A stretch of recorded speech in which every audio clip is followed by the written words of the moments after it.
Hello, everyone. Today we'll continue talking about Frankfurt's Taking Ourselves Seriously. And this is a wonderful lecture. A lot happens in that lecture. So far, we discussed authenticity and the way in which your ability to reflect upon the flow of your consciousness and identify with some desires or others might enable you to have to be authentic and so on. But a lot more happens here. His account is very exhaustive and includes a lot of moving parts. So let's look at some of the main elements. So Frankfurt said that essential to taking ourselves seriously is our ability to reason and our ability to love. And historically, someone like Aristotle would say that we have desires which are bodily, which are the passions. They're grounded, in our biology. And those do not give us any reasons to act. Reasons to act are the ability of the intellect to identify what's good or bad in different courses of action. So reasons for action are just different than, other than things like desires and inclinations. Frankfurt is going to reject all of that. He's going to give us a radically different picture. For Frankfurt, reasons to act, the kind of thing upon which reason operates when you try to figure out what to do, those reasons for actions are themselves desires, though not every desire. So here's what he says. Um, what reasons for actions are the desires that you have for an action to come about. Or you desire to drink water. That's your reason for acting, that you desire to drink water. You desire to have a good education. Yet that is your reason for going through the education process, that you desire it. So reasons for action are desires, but not all of your desires are reasons for actions. You have way too many desires. Thanks, Frankfurt. Crucially, in here you see the machinery that was presented earlier. You see how it's being used. An agent has a reason for action when she identifies with her desire for that action. In other words, when you introspect upon the content of the flow of your consciousness and see all of the inner, dynamic interplay of your psychology, you haven't seen any reason for action at all. You just see that you desire water, that you desire, watching a football game, that you desire to play video games, but you haven't seen any reasons, claims Frankfurt. You create reasons by identifying with some of those. So when you identify with the desire for watching a football, now you have a reason for acting, namely to satisfy the desire with which you have identified. So by identifying with particular desire, you have created a reason for action. And now your ability to reason to figure out what to do has something to work with, namely the desires with which you have identified, and those are reasons for action. But now you might identify with multiple desires, which might put in different directions. So things can get very complicated, but there are no reasons for action until you identify with some of the desires that you have, claims Frankfurt. So again, to identify with the desire is just to assign, so is to have a second order volition with it. But in Frankfurt, thing is to assign a degree of importance in your goals, your plans, your preferences, your priorities, right? In the way in which you structure your life, you plan your future, you plan your day life, in the way you give in kind of a kind of coherence to your life. It is your desires that should be grounding that, and it is the identification with some desires that should give some priority to the others. And you get to do all of that. It is your identification with some desires that is the ground for some things being more important to you than others. It all begins with desires, identifying with those desires, and then you get to give different priorities to those desires with which you identify. So here's what he says. Reflexivity and identification have fundamental roles in the constitution of practical reason. Indeed, it is only by virtue of these elementary maneuvers that we have such a thing as practical reason. Again, this is radically different from Aristotle. For Aristotle, practical reason is the capacity to see into the world the objective facts about what is good and what is bad, and then to arrange those by saying, oh, I should study because studying is better for me, and because it develops the capacity of thinking, which is itself good, and it makes me more knowledgeable and a better member of society. And for Aristotle, all of those are objective facts of value in the world, and your reason is a capacity to track them. Here, the picture is radically different. Here, your very ability to deliberate about what to do presupposes your ability to identify with desires, that desires themselves become the reason for actions. So the deliberation about what to do is much more internally driven than for Aristotle. So practical reason is in part procedure through which we determine what we have most reason to do in order to reach our goals. In other words, practical reason is not looking at the world and finding values and trying to respond to those values. Practical reason is looking inward, looking at your desires, identifying with some of those desires, creating a structure of the hierarchy of preferences and priorities, and then making a plan to navigate the world on the basis of those plans and priorities. That is practical reason, claims Frankfurt. So essential to Frankfurt's picture is the fact that we are striving to have a well-integrated self. So here's what he says. In our transition beyond naive animality, we separate from ourselves and disrupt our original unreflective spontaneity. So that sounds pretty weird, but what Frankfurt is saying, we are animals like dogs, for example, and dogs don't reflect upon their own motivations, don't reflect upon their own content of the flow of their consciousness. So they just act, right? They see the water, they thirst, they try to get it, but then they see some obstacles. So then, right? So it's just this back and forth between the interplay between desires and the way in which their perception, helps them maneuver the world so they can satisfy their desires. They act on the basis of unreflective spontaneity. They just act to try to maximize their desires. And there's a lot of that in us too, because we're animals. However, because we can transition beyond that, we have evolved past that point of mere animality. Something happens when we introspect upon the desires. We see all sorts of chaotic desires. You have desires for one thing and desires for something else, and sometimes they don't come together. You want to spend all the time playing video games, but also you want to be a well-informed person, but you cannot have it both because you need time, right? Like, so you see this interplay of clashing desires within you, and you recognize fragmentation, dissonance, and disorder within the inner kind of dynamics of your psychology. And it's not that the dog doesn't have the struggle, the fragmentation and dissonance, but it's just the dog is not aware of it. He doesn't have the capacity to think about it, to reflect about it, and to realize that's what's happening within his mental life. You do, though. We do. Persons do. And that creates a kind of anxiety because we realize there's this fragmentation within us. The process of identifying with some of the desires, give them priority over the others, and thereby structure our life, is the process of trying to integrate the elements of our psychology to develop a well-integrated self. So accepting ourselves, that is identifying with some of the desires, establishes the wholeness that was undermined by our elementary constitutive maneuvers of division and distancing. So we see the fragmentation. In some sense, we become fragmented, and then we strive to reunite ourselves to form this well-integrated self by identifying some things and then structuring our lives accordingly.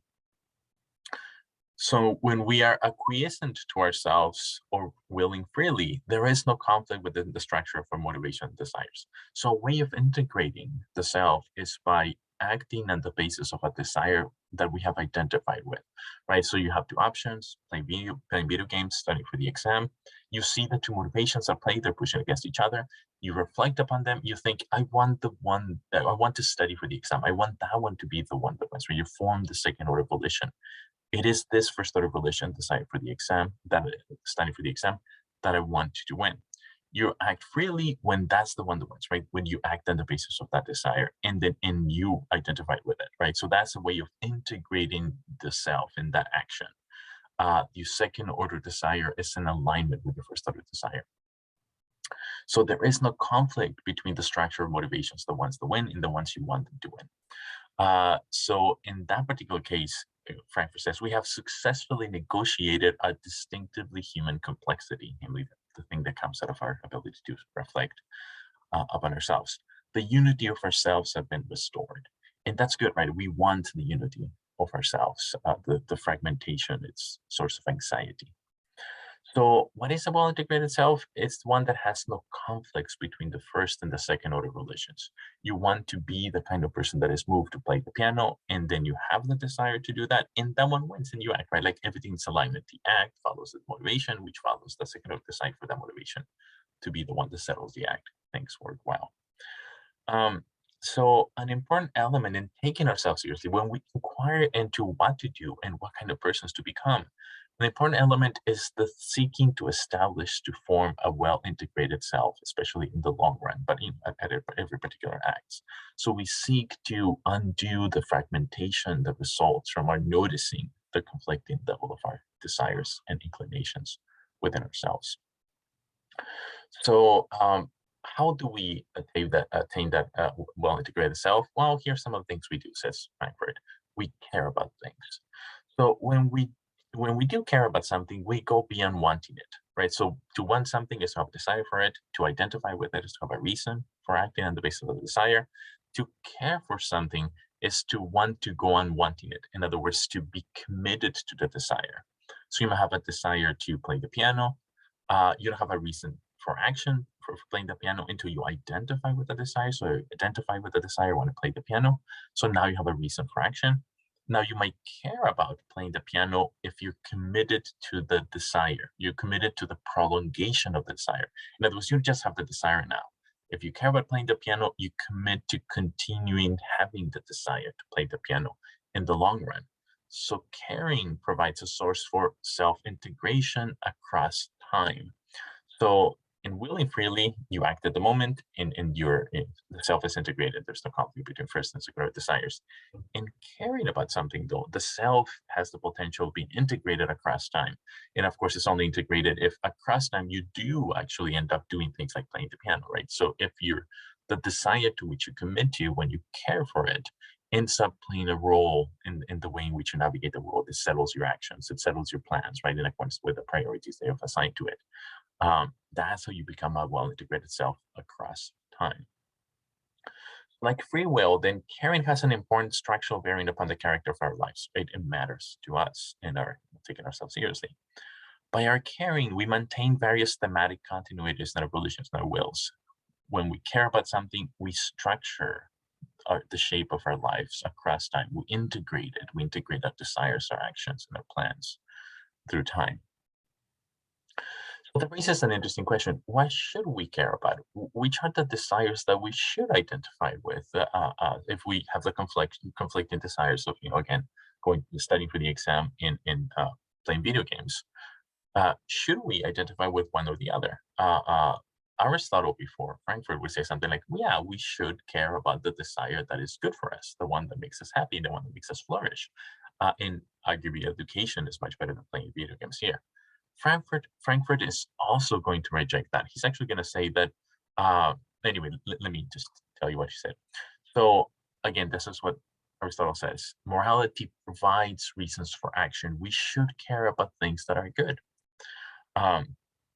So can morality provide reasons for action regardless of whether you care about them? And here's what Frankfurt says. In my judgment, there can be no rationally warranted criteria for establishing anything as inherently important. In other words, even if something is objectively good, even if it is objectively good for you to study and become more knowledgeable than it is for you to play video games, that fact, the objective goodness of one course of action over the other, says Frankfurt, is not itself a reason for you to care for it. For you to care for something just is for you to commit yourself to a desire. So you can authentically commit to the desire to play video games and drop out of college. And the fact that that might hurt you and might be, in some sense morally problematic, a waste of your life, something like that, is not an obstacle in terms of authenticity, in terms of identifying with any of the elements of your inner psychology. The fact that something is objectively valuable need not mean it's important to you, and that is not an obstacle in taking yourself seriously, says Frankfurt. So Frankfurt, yes, in my view, it is only in virtue of what we actually care about that anything is important to us, even if it's objectively bad. That we care about it is what matters in terms of self-integration and authenticity and taking ourselves seriously. So nothing is truly important to a person unless it makes a difference in what they actually care about. Important is never inherent in the things themselves. Value is, but importance is not. Importance is relative to what you care about. It is always dependent upon the attitudes and dispositions of the individual. That something is valuable is not a reason for you to pursue it. That you want it is a reason for you to pursue it. I mean, if you identify with a want, claims Frankfurt. So unless a person knows what he already cares about, therefore there cannot be any he cannot determine what he has reason to care about. He might be able to tell that something is good objectively, that is good for them, but that's not enough to figure out when that's important to them or something they should care about. So this raises an interesting question. If your what you should care about is not dependent upon what is good, can your desires and then your identification with those desires be criticized? So can your desires be rationally criticized? Can you be irrational in wanting some things instead of others? And he refers back to Hume, who famously said, "It is not contrary to reason to prefer the destruction of the whole world to the scratching of my finger." In other words, you can want whatever you want, and there is no ground for rational criticism, even if it is despicable. Like here, no good person would want to destroy the world for scratching of a finger, and yet that is not a ground for criticizing the desire to do this, claims Hume, and Frankfurt agrees. But what would we say of someone who has made that choice? In other words, Frankfurt says, yeah, there's no ground for rational criticism of desires. If that's what you want, that's what you want. Um, but there's still something puzzling here. What if someone actually wanted to destroy the universe for scratching the finger? If that was their desire, and then identify with desire, and like they try to do it, well, what should we say about them? Well, one, they're immoral, right? But two, that there's something crazy, says Frankfurt. There's something irrational about them in some sense. What is the sense? The critical point, says Frankfurt, has to do with possibilities. He is prepared to implement a voluntary choice that we could not, under any circumstances, bring ourselves to make.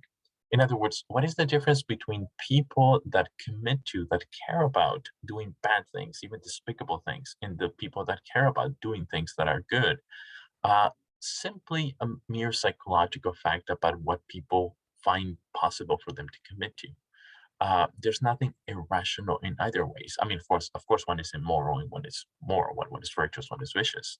But in terms of practical rationality, there's nothing that one is getting wrong in terms of like structuring themselves, forming a well-integrated self, and so on. Claims Frankfurt. So when you take yourself seriously, when you inquire into what to do with your life and what kind of person to be, can you make mistakes? And Frankfurt says, yes, you can.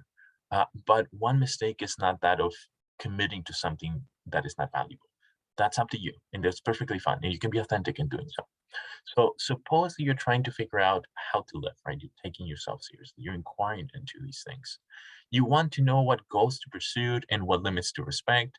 You need to get clear about what counts as a good reason for the deliberation concerning choice and action. In other words, when you're taking yourself seriously, you need to figure out how to deliberate, how to use your practical reason well. And that's exactly the tools that Frankfurt is trying to build for you. So from the fact that we consider something to be valuable, that is, that we recognize something as good, like helping others instead of harming them, it does not follow that we need to be concerned with it. In other words, that I know that harming people is bad and that's objectively wrong for me to do it, does not yet tell me whether I should care about it. Why? Because to care about it is to commit to a desire, and I may not have the desire to do so. And I'm not getting anything wrong in terms of taking myself seriously, in terms of authenticity, claims Frankfurt. So there are many objects, activities, and states of affairs that we acknowledge to be valuable, but in which we are quite reasonably taking no interest because they do not fit into our lives. We can see some things as valuable, like being a Buddhist monk, but the fact that Buddhist monks have a very valuable kind of life need not give us a reason at all to care about becoming Buddhist monks.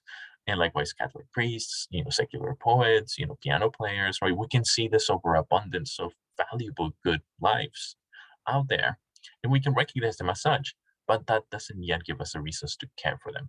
In fact, it's worse, as I've said already. You can see something that's objectively bad, objectively wrong, and yet you still don't have a reason not to care for it.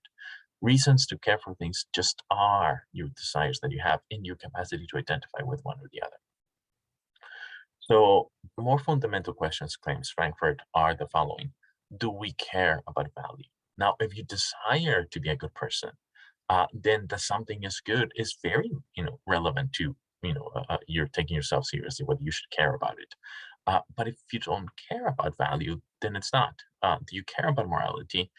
Well, if you have a desire to be moral, then it matters, right? Then figuring out what the right course of action is matters a lot to you because you care about morality, but only because you care about morality.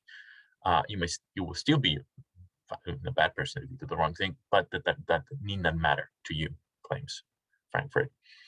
So something may be valuable, not valuable to you. It is the latter that matters in getting it right. So what are you getting right? Being taking yourself seriously. What are you doing with taking yourself seriously? You're trying to figure out what to do and what kind of person to be. Frankfurt thinks all of those questions are settled by introspecting upon yourself, seeing your desires, identifying with some of them, and shaping your life on the basis of that. In that way, you become a well-integrated self.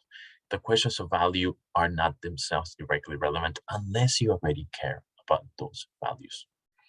Okay, let's stop here. I'll see you next time.